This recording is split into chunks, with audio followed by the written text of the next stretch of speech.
Hi guys, hope all of us are doing great. My name is Ernest and this is Ernest Sciences and Mathematics TV channel.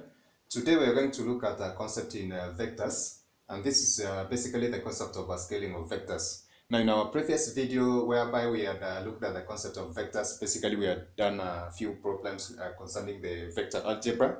And the concept of scaling of vectors basically is going to entail the multiplication of vectors by a scalar. And this is going to have various effects on these specific vectors, and we're going to use just a few demonstrations to try and, of course, narrow down on how this concept of scaling of vectors can be described.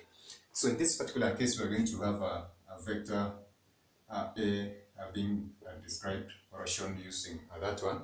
And of course, we are going to have, so this one is going to be a vector, and then we're going to have a scalar being represented by alpha. So if we have another scalar, or rather, if we have another vector, perhaps that is going to be more elaborate compared to the first one, we can be able to describe, let's say this is a vector 1, and this is a vector 2. We can be able to, of course, describe vector 2 using vector 1 using this specific scalar. Now that we can be able to see from their specific sizes that the vector 2 is bigger than the first one. Therefore, in a case whereby we have alpha, which is a scalar greater than 1, then therefore we can be able to describe this vector 2 using a combination of this alpha and the vector quantity that I've given for 1.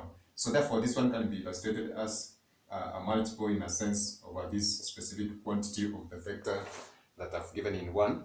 And therefore, this is going to be applicable when the quantity of alpha is greater than 1. So in this specific case, if it was equivalent, then we can be able to say if alpha is equivalent to 1, then therefore the vector, let's say this is A, and this is another vector, then therefore they are going to be equivalent. Therefore, vector A is going to be equivalent to this other one. Perhaps if I give this one as A1 and A2. So in case if this is equivalent to, alpha is equivalent to 1, this scalar, then therefore they are going to be equivalent. But in our case whereby this alpha is greater than 1, therefore it's going to be a scalar multiple over this first vector, and therefore we're going to give it as alpha A2 or alpha A1. In this particular case, I'm just giving this one for demonstration purpose. So this is going to be alpha, which is going to be a multiple, of course, of this first vector. So that's one way in which we can be able to describe a scalar, or the effect of a scalar on a vector in this specific condition for alpha greater than 1. And in a second case, I've said that this specific case is going to apply for vectors. And at this way, I said that one of the characteristics of vectors is that they possess magnitude and direction. And we're going to see that these specific two aspects, perhaps depending on the operation that we're going to carry, going to have an effect in the direction. And perhaps the magnitude is going to change for this specific condition whereby we're going to have alpha greater than 1, whereby the magnitude is going to increase, but the direction is going to remain the same. Now, this is a condition for the positive increase in this specific condition for alpha. But in a case whereby we are going to have perhaps this specific vector for A, so this is for condition, this is for case 1. For case 2, if we have a vector for A, and then whereby alpha, a scalar, is smaller than 1, so perhaps this one can be a value like a half. We're going to have to see that the effect of alpha A, that specific vector, is going to result in a product of a vector which is going to have a magnitude of a half of the first vector that we have seen. So therefore, this is going to lead to a decrease in magnitude of this specific vector, but the direction is going to remain the same.